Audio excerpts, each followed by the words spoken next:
Hello students. तो चलिए आज हम लोग शुरू करते हैं क्लास 9 का एक एकदम नया एक्सरसाइज जो कि है एक्सरसाइज 6.2।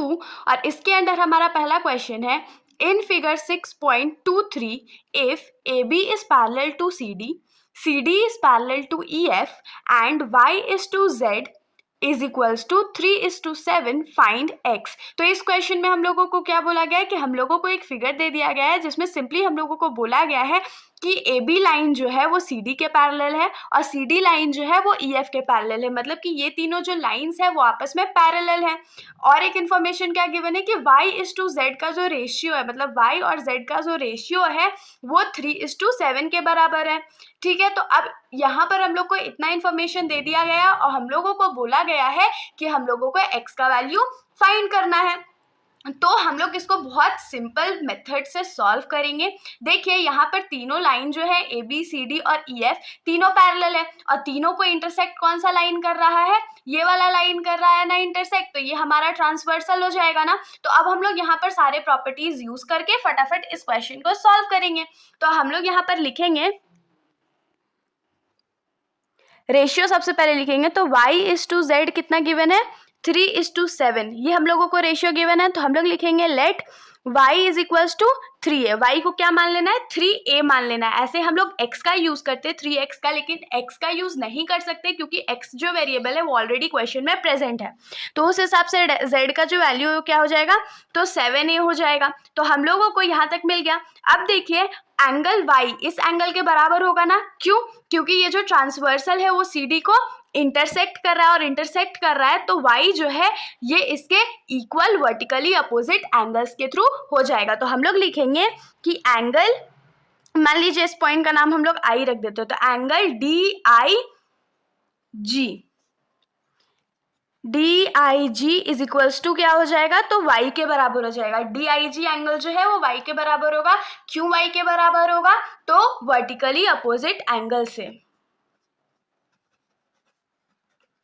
वर्टिकली अपोजिट एंगल्स के थ्रू ये बराबर हो गया।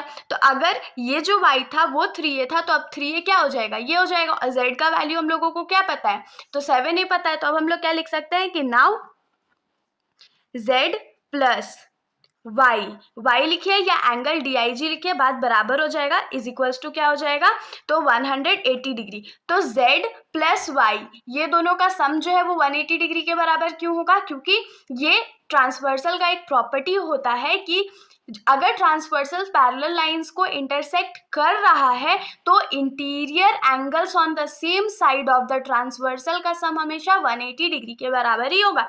तो हम लोग यहाँ पर लिखेंगे angles on the same side of the transversal.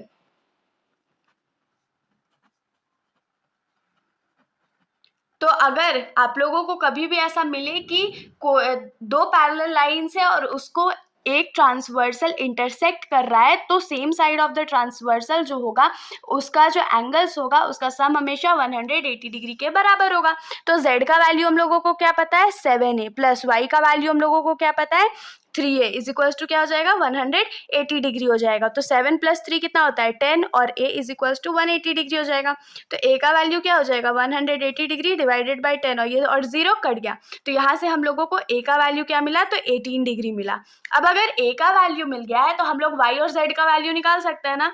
तो हम लोग यहाँ पर क्या लिखेंगे y इज इक्वल्स टू क्या हो जाएगा 3a, तो 3a क्या हो जाएगा 3 × 18 दैट इज 54 और z का वैल्यू क्या हो जाएगा तो 7 × a दैट इज 7 × 18। अब 7 8 जा कितना होता है फटाफट आप लोग कमेंट सेक्शंस में बताइए। तो यहाँ पर ये इक्वल टू हो जाएगा 126 डिग्री। तो यहाँ से हम लोग को y और z का वैल्यू पता चल गया। अब हम लोग आ जाते हैं वापस क्वेश्चन पे। तो क्वेश्चन पे हम लोगों को क्या बोला था कि x का वैल्यू फाइंड करके बताना है। तो देखिए x प्लस वाई अगर हम लोग करें तो ये भी 180 डिग्री होगा। 180 डिग्री क्यों का तो interior angles on the same side of the transversal, इस प्रॉपर्टी के थ्रू x प्लस वाई भी 180 डिग्री के बराबर होगा। तो हम लोग क्या लिख सकते हैं now x plus y is equals to 180 degree. क्यों भाई?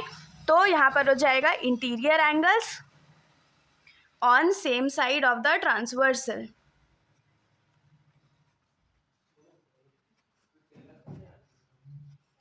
तो तो यहाँ से x का वैल्यू तो हम लोगों को नहीं पता है, लेकिन y का वैल्यू तो पता है ना, 54 degree is equals to 180 degree.